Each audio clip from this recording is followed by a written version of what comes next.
This is going to be a starseed reading for the Agarthian starseeds for October 2025.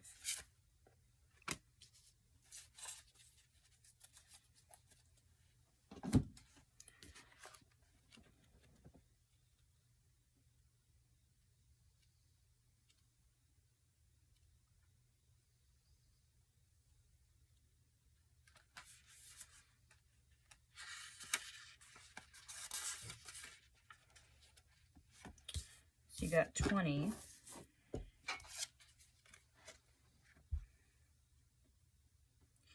You don't know, but you think you know. If you have drawn the sigil, you think you know everything in a circumstance, but actually you do not know everything, and a critical piece of information is missing. Consider that this piece of information or awareness might be something no one sees yet, or it might be a piece of information being provided already by someone from the outside that is being rejected. In this situation, acting from what you know is acting in ignorance. This desire to be the one who knows it is not in the end. Who knows is not in and of itself negative, but there is a shadow side to the quest for knowledge. The shadow side is that knowledge is often used by the ego as a security blanket. The ego uses knowledge to avoid things that it fears. In society, knowing more about something than somebody else boosts one's social status. We become significant to others when we know something more than they do. We become significant when we are the conduit through which they can get their knowledge fix. It is easy then to see how the ego could use knowledge to avoid insignificance, personal insecurity, and worthlessness. Knowledge also helps us to avoid future calamity. If we know the winter is coming, we can stock up on food and survive the winter. But if we do not know it is coming and do not stock up on food, we may die. If we are a person who worries about the future, and most of all, who does not trust ourselves to create a reality that feels good to us, knowledge becomes a tool for self-protection. It is the warrior's best friend. Knowledge is often used by the ego to keep itself away from the rocky seas of uncertainty, because cognitive closure makes us feel safe. The ego is obsessed with the quest for truth and knowledge because it is convinced that knowledge and truth will keep unwanted things from happening to it. But the unknown holds a glaring truth, like a clam holds a pearl, and that truth is that the state of learning is a higher state than knowing. The open state of inquisition and questioning is a state that's open to all possibilities. The closed state of knowing shuts the door to further learning. In a way, knowing is endedness. You can't know everything about everything, and it is very dangerous to act as if you know when you do not know. It is extremely dangerous to act thinking that you know when the fact that you didn't know something resulted in a whole slew of avoidable suffering. People who draw the sigil are often not listening to others or asking questions. They come up with reasons why other people's ideas don't work, devaluing others' ideas or credibility. They refuse to explore other options while defending their own opinion regardless of it being an erroneous one, and ask leading questions to prove their point. They make assumptions and are not open to any other points because they have already made up their mind. If you have drawn the sigil, you are in a state of closed-mindedness. Even if you are a better informed person who is finding it extremely difficult to think about problems from the perspective of lesser informed people, doing so is critical in this situation. You are not aware of a vital piece of information, but you are telling yourself and acting as though you know it all.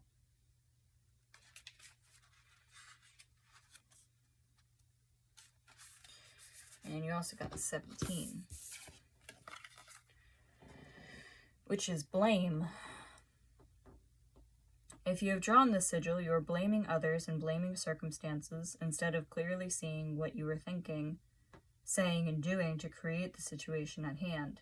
Look at yourself honestly. Do you have a reason or excuse about why something went wrong that absolves you from guilt, responsibility, or fault? It is understandable why you would choose this perspective or choose to only see someone else's fault in a situation. Seeing your own fault makes you feel terrible about yourself and desperate because it means you might have been able to do something different that would have potentially prevented the negative situation at hand. That is torture for most people to become aware of, but if you refuse to see your responsibility and even fault in the situation, you will not see what you could have done differently. This guarantees that you cannot make actual remedies to the situation. You are therefore likely to end up in exactly the same situation over and over until you see where you went wrong and what you need to do differently. It is important not to blame yourself. It is also important not to blame others. Instead, we must clearly see what was their responsibility and what was ours relative to the situation at hand. What we must not do is to use our awareness of what was theirs, or even invent inaccurate stories about how they are to blame to avoid seeing what is our responsibility. If you have drawn the sigil, you need to take responsibility for your actions. Responsibility is the opportunity to act independently because you are the one who has the duty to deal with something autonomously. This makes you the one who is accountable. Responsibility is also required to achieve an aim. Not taking responsibility is like standing at the end of a bowling alley, hoping someone else will throw the bowling ball for you so you don't have to be accountable for the result of doing so yourself. This is what we are doing when we are blaming others. We are putting ourselves in a position of powerlessness and telling ourselves we could or can do nothing about the situation we are in. Responsibility comes with a certain kind of pressure. Now is the time to really accept and take on this pressure for the sake of your own life and your own relationships.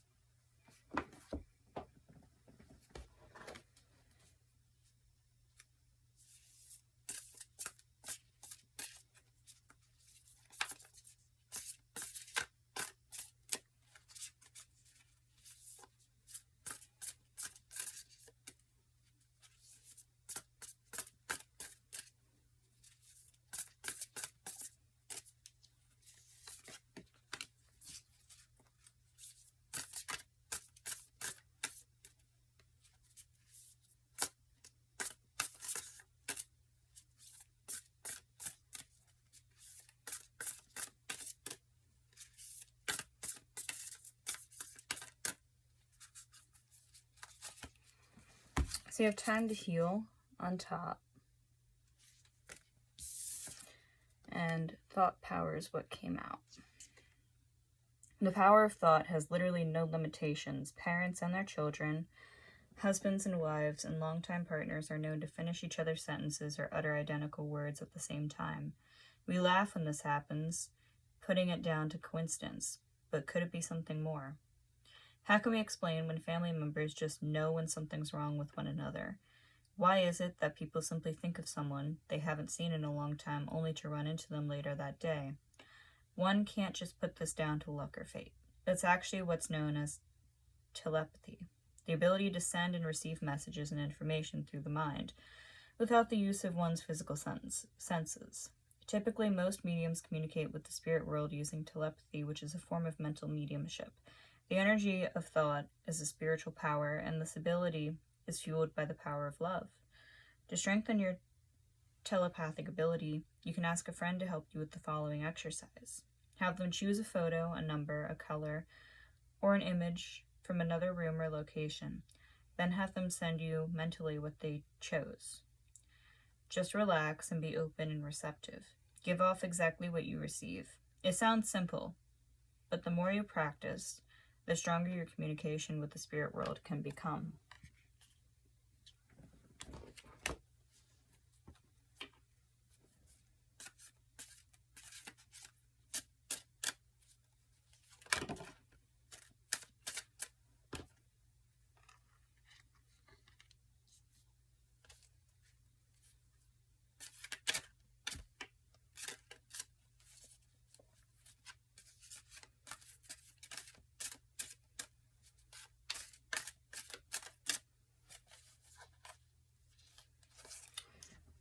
So don't focus on the negatives of this situation. Definitely be open to different perspectives and everything. A thought power could definitely be a method to get different perspectives on the situation. But just focus on positive potentialities. So you got Traveler and 10 of Crystals here. And just focus on the best working out for all parties involved. And don't fear change. I hope that helps, and I hope you have a good October.